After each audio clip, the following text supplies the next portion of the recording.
मित्रांनो, जस्ट आता मी घरून निघालेलो तर मला आता येता येता काही धनगर बांधव भेटले. तर धनगर बांधवांचं एवढं आयुष्य म्हणजे नाही का, कष्ट वगैरे धावपळ, म्हणजे इथनं गावाला उचला पुढच्या गावात जावा, त्या गावातून पुढच्या गावात, तर त्यांना भरपूर कष्ट करावे लागतात ना.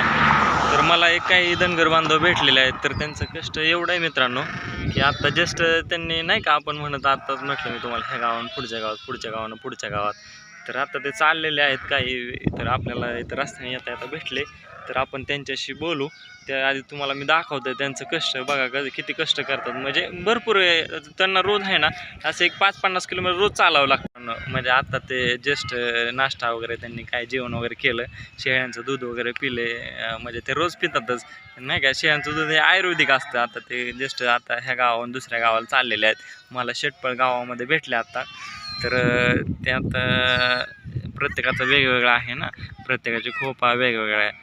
त्यानंतर प्रत्येकाचे एक मेंढरं असतात, एक 100-200 ते माझ्यासमोर आता मी तुम्हाला दाखवतो. एक मुलगा आहे, तो पप्पांच्या खांद्यावरती बसलेला आहे.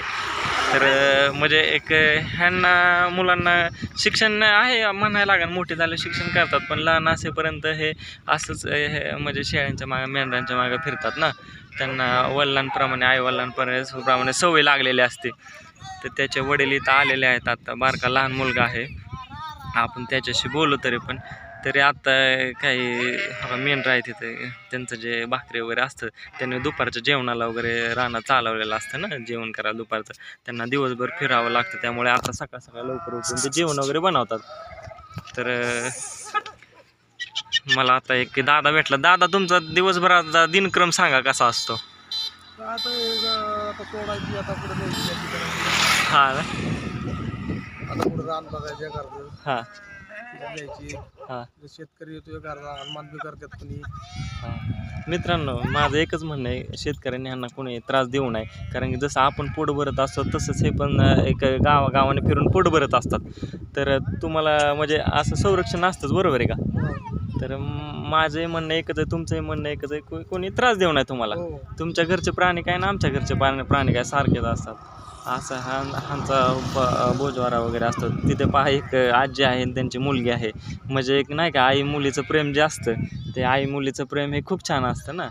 प्रत्येकाच्या घरात असं भरभरून प्रेम असावं असं मलाही वाटतं. आता मी काय जास्त व्हिडिओ बनवत नाही मित्रांनो, तरी पण तुम्हाला मी इथून पुढे त्या काकांना, आजी यांचे मिसेस बोलत आहेत, त्यांना जायचं, मला उशीर झाला. चला काका, भेटू पुन्हा निघत. चला, असाच व्हिडिओ मित्रांनो माझे व्हिडिओ पाहत राहा.